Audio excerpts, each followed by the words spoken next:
الحمد لله وكفى وسلام على عباده الذين اصطفى اما بعد.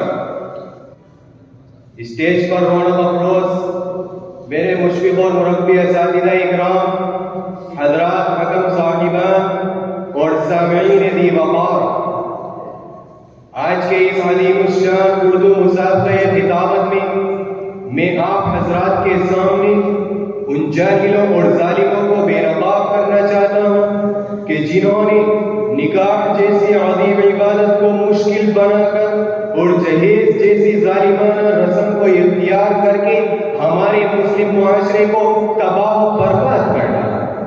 چنانچہ اسی عنوان سے میں نے آپ حضرات کے سامنے خطبے کے دوران ایک آیت کریمہ تلاوت کی، اور اس کے قدرت کی نشانیوں میں سے ایک نشانی یہ بھی ہے کہ اس نے تمہارے فائدے کے واسطے تمہاری ہی جنس کی بیویاں بنائی، اور وہ فائدہ یہ ہے کہ تمہیں ان سے مل کر سکون اور اطمینان حاصل ہو، تمہارے درمیان محبت اور الفت پیدا ہو. قرآن کریم کے اندر دوسری جگہ اللہ رب العزت ارشاد فرماتا ہے الذی خلقکم من نفس واحدہ. اس آیت کریمہ کے اندر بھی اللہ رب العزت نے یہی فرمایا ہے کہ مرد اور عورت کے درمیان محبت اور الفت ہونی چاہیے. اللہ رب العزت نے فرمایا کہ اس نے تم کو ایک ہی جان سے پیدا کیا، یعنی حضرت آدم علیہ السلام کی جان سے پیدا کیا، اور اسی سے حضرت حوا کو پیدا کر کے یہ بتا دیا کہ مرد اور عورت کے درمیان محبت اور الفت ہونی چاہیے. لیکن میرا عزیزوں، اگر ہمیں اپنی اس محبت اور الفت کو برقرار رکھنا ہے تو نکاح کو باقی رکھنا پڑے گا. اس کو تجارت کی منڈی، تجارت کا بازار، تجارت کی دکان اور تجارت کا سامان نہ بنائیں. بیٹا اور بیٹی کو سامان سمجھ کر خرید و فروخت نہ کریں، ورنہ اگر ایسا ہوا تو ہمیں ان سے مل کر سکون اور اطمینان حاصل نہیں ہو سکتا. پھر تو دان و تشنی کے بازار گرم ہوں گے، نفرت و بغاوت کے شعلے نظر آئیں گے، طلاق اور موت کے بھیانک سائے پڑیں گے. چنانچہ آج یہی ہو رہا ہے. آپ اپنے محلے کا، اپنے گاؤں کا، اپنے قصبے کا، اپنے شہر کا، اپنے علاقے کا جائزہ لیجئے.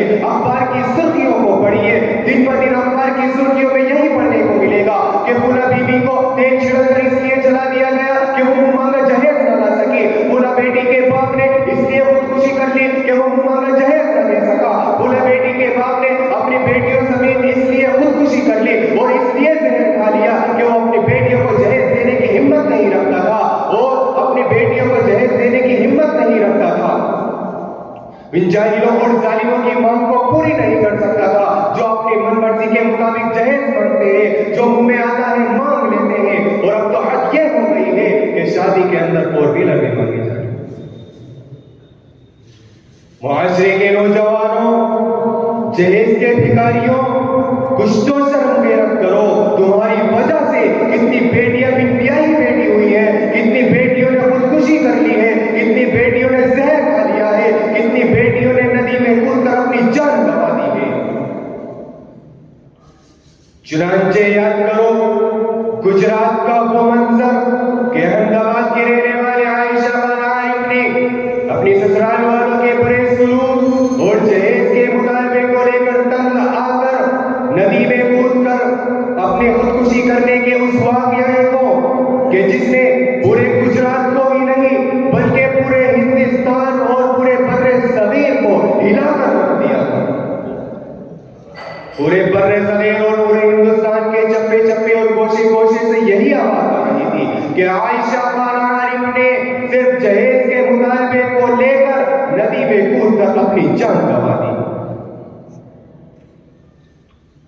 خدا را یاد کرو اس وقت کو کہ جب زمین اپنی پشت پر کی گئی تمام حرکتوں کو بیان کرے گی کہ جس پر ہم نڈر ہو کر یہ تمام غلط کام کیے جا رہے ہیں.